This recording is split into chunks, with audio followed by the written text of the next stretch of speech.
নমস্কার, বাঙালি রান্নাঘরে আপনাদের সবাইকে স্বাগত।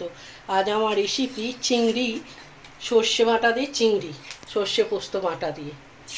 আমি এখানে প্রথমে চিংড়ি মাছগুলো সর্ষের তেল অল্প, আমার তেল ছিল মাছ ভাজার, আর মধ্যে অল্প একটু সর্ষের তেল দিয়ে আমি চিংড়ি মাছগুলো সামান্য একটুখানি ভেজে নেবো, খুব কড়া করে ভাজলে হবে না। চিংড়ি মাছগুলো দেখুন অল্প আমি ভেজে নিয়েছি। এখন আমি চিংড়ি মাছগুলোকে তুলে নেব। এই সর্ষের চিংড়িটা একবার খেয়ে দেখবেন রেসিপিটি, আর খুব সহজে অল্প সময়ের মধ্যে রান্না হয়ে যায়। এবার এই তেলের মধ্যে দেব আমি একটুখানি কালো জিরে। কালো জিরে দেওয়ার পর জিরেটা সামান্য একটু 2 মিনিট মতন নাড়াচাড়া করে নেব।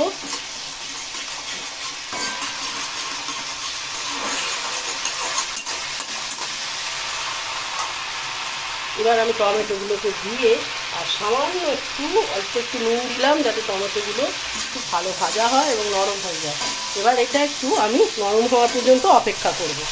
সর্ষে চিংড়ি করার জন্য এখানে একটা আমি মশলা করে রেখেছি। 1.5 চামচে কালো সর্ষে আর 1.5 চামচে সাদা সর্ষে আর 2 চামচে পোস্ত দিয়ে একটা পেস্ট আমি বানিয়ে রেখেছি। এখন এই পেস্টটা আমি এর মধ্যে দিলাম। দেওয়ার পর সামান্য একটু জল দিতে হবে মিক্সির বাটিটা ধুয়ে।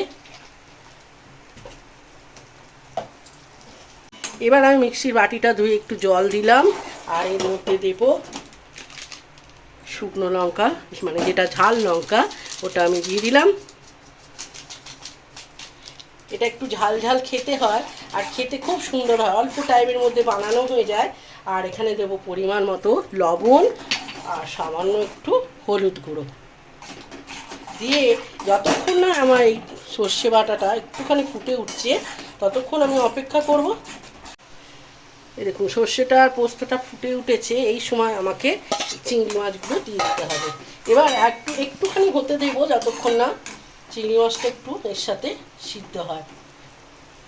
আমার সম্পূর্ণ হয়ে গেছে সর্ষে চিংড়ি।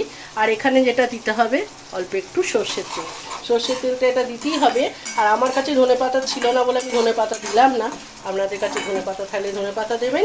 এই রেসিপিটা একবার করে খেয়ে দেখবেন কত সুন্দর লাগে খেতে। আপনি ভাতের সাথে গরম গরম খাবেন, আর কিছুই লাগবে না।